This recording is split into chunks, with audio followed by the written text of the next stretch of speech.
Hello friends, welcome to Sankalp Study Success. Okay, let us solve some more important questions in substitution method. So question number 16, ఏమంటున్నాడంటే integral e power x into e power x dx అంటున్నాడు. So ఇప్పుడు ఎట్లా చేయాలి? Let us suppose put e power x equal to t అనుకుందాం. So what is the derivative of e power x? E power x derivative వచ్చేసి e power x and dx equals to dt. Yes or no? So e power x into dx అంటే ఇప్పుడు dt replace చేయొచ్చు కదా, right? So integral e power x అంటే t కాబట్టి e power t into dt. Yes or no?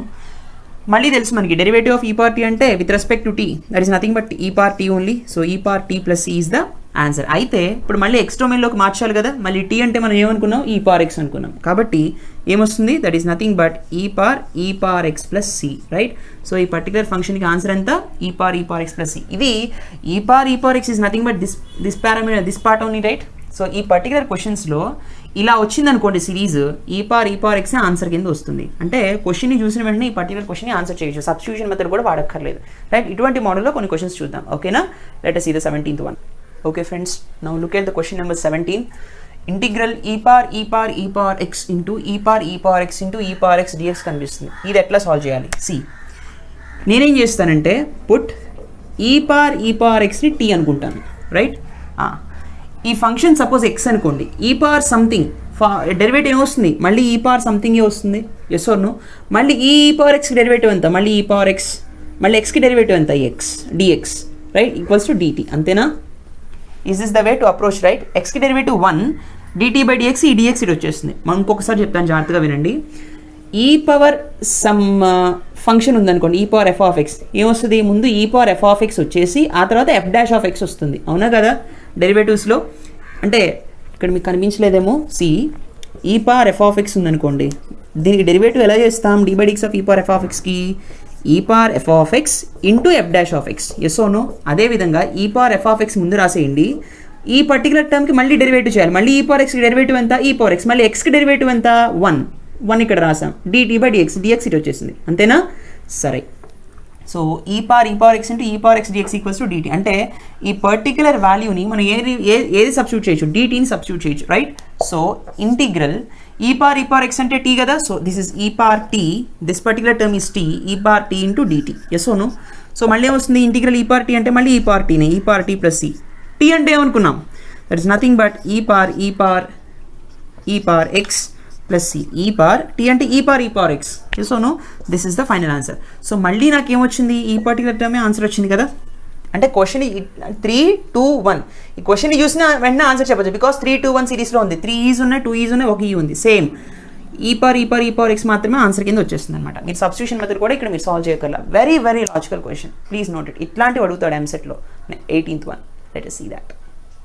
Okay friends, now let us solve this question. Question number 18. Integral e power x 4 is ఉన్నాయి, ఇక్కడ e power x 3 is ఉన్నాయి, e power x into e power x 2, 1, అవునా కదా? So ఫైనల్గా answer ఏమొస్తుంది చెప్పండి, మీకు already తెలిసిపోయి ఉంటుంది. This particular term results to answer e power x plus c. This is the final answer. ఒకసారి ఇది షార్ట్ కట్, అయితే కన్వెన్షనల్ ప్రాసెస్ ఎలా చేయాలో చూద్దాం. సపోజ్ నేనేం చేస్తానంటే ఈ 3 ఈజ్ ఉన్నాయి కదా, దీన్ని t అనుకుంటాను. ఈ power xని t అనుకోండి. అనుకున్నప్పుడు డెరివేటివ్ చేయాలి కదా, ఈ పవర్ ఎఫ్ ఆఫ్ ఎక్స్ ఉంది, this is F of X, కాబట్టి ముందు ఈ పవర్ ఎక్స్ వస్తుంది, తర్వాత దీనికి మళ్ళీ డెరివేటివ్ చేయాలి. దీనికి డెరివేటివ్ చేసినప్పుడు మళ్ళీ ఏమొస్తుంది? ఈ పవర్ ఎక్స్ వస్తుంది. నో, దిస్ ఇస్ ఈ పవర్ ఎక్స్ వస్తుంది ఫస్ట్, మళ్ళీ తర్వాత ఈ పవర్ ఎక్స్ వస్తుంది, రైట్? ఆ తర్వాత ఎక్స్కి 1, కాబట్టి dx equals to dt. Derivative చేసినప్పుడు ఇదే. And this particular term is nothing but this only, right? So this is equal to dt. This is nothing but e power t. మళ్ళీ ఏమొచ్చింది? మళ్ళీ ఇది integral e power t dt వచ్చింది. So ఫైనల్గా మళ్ళీ మనకి ఏం మిగులుతుంది? e power t plus c మిగులుతుంది. What is the value of t here? t అంటే e power x. సో అది ఇక్కడ రీప్లేస్ చేస్తే మళ్ళీ ఫైనల్గా ఆన్సర్ ఇదే వస్తుంది. Yes or no? ఈ విధంగా సాల్వ్ చేస్తాం అన్నమాట. Very very logical question. చూసిన వెంటనే క్వశ్చన్ని ఆన్సర్ చేయొచ్చు ఇటువంటి మోడల్స్ అయితే, right? Please note it, very very important. Next one. Okay friends, look at this question. Integral e power x 5 e's ఉన్నాయి, 4 ఈజ్ ఉన్నాయి, 3, 2, 1. ఏం కంగారు పడకండి, సేమ్ లాజిక్. ఎన్ని ఈజ్ ఉన్నా, ఎన్ని పవర్ ఆఫ్ ఈజ్ ఉన్నా సేమ్ లాజిక్. సో ఆన్సర్ ఏమొస్తుంది, this particular term results to be the answer. ఈ పార్ ఎన్ని ఉన్నాయి, 5 కదా, e power x plus c. This is the very important short cut. అర్థమైందా? దీన్ని మళ్ళీ సాల్వ్ చేయగల. ఒకవేళ మీరు చేయాలనుకుంటే దీని మొత్తాన్ని t అనుకోండి, అప్పుడు ఇది మొత్తం dt అయిపోతుంది. సో ఫైనల్గా మళ్ళీ integral e power t plus c మిగులుతుంది, integral e power t dt మిగులుతుంది, మళ్ళీ e power t వస్తుంది, మళ్ళీ t plus సబ్స్టిట్యూట్ చేస్తే ఆన్సర్ ఎంత వస్తుంది, right? Please note this very important question. Next one. I hope you enjoyed this session. Please do like, comment and share. Don't forget to subscribe. Thank you so much. Bye.